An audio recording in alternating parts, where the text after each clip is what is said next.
So welcome to Plotaverse. So this is what you're looking at when you log in. So you really need to sort of work around and get familiar with how everything's set up. This is an image that I've already been working on, but you've got your Plotaverse, which is actually like a community for plotters, and they can have featured artists and stories, there's challenges, stuff like that. So that's pretty cool.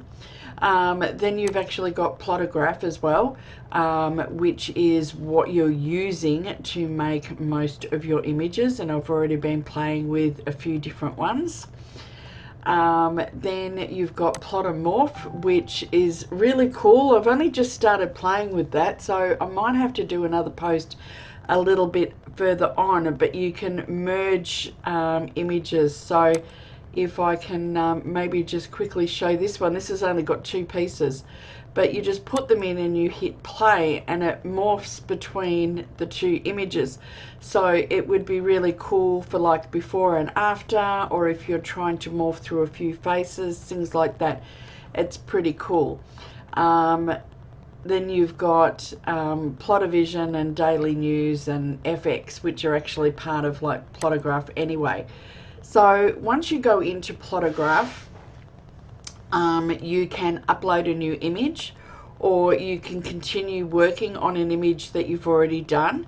So I've got this one of Emily here, which I actually did quite a few different attempts because I was playing with it.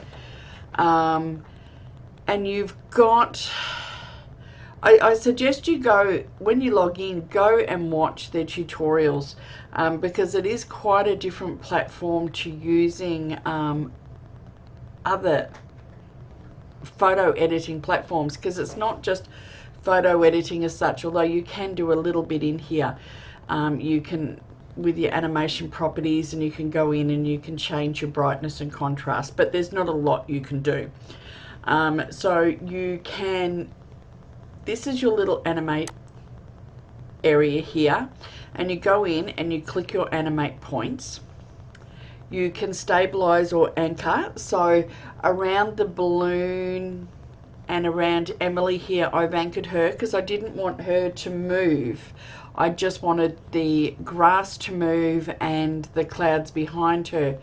Now you can also delete points. So if you want to delete a point, for instance, I can click this one and delete it.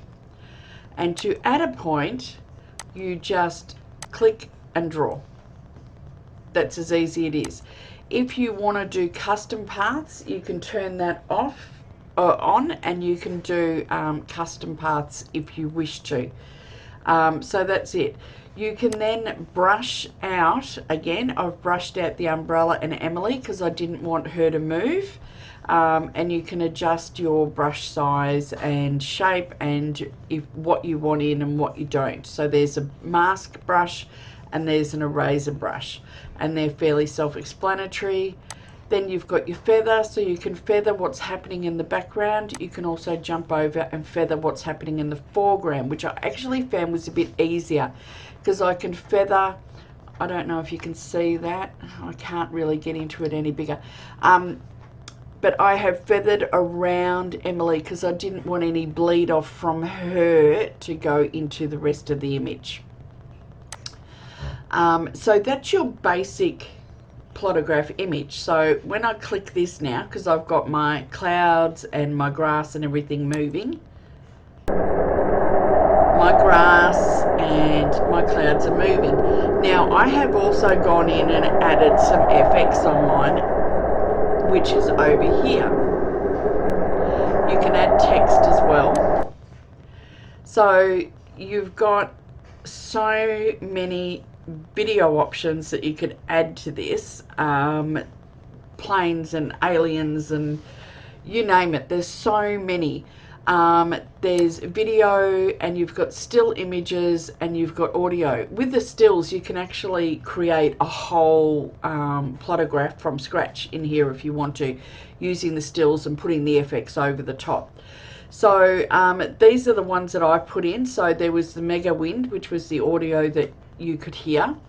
And then I've put in this butterfly that comes over, and I positioned it to land, because you can move these around. So I positioned it to land on that little butterfly on her dress.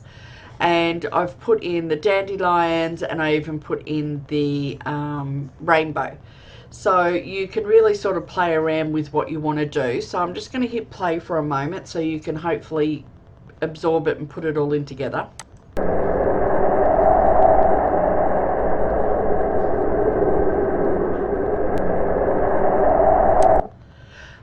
So that's that. Now if I was to go back to my home screen, I've got various others that I've got in here that you can really sort of play around with. I've been having loads of fun with so many of these. There are also some sample projects that you can play with. Here is another one that I did. I've got falling snow, again the butterfly, and I've got a little glimmer happening on the candle. So that's it for our first look around in Plotaverse. I hope you really enjoyed that. Bye for now.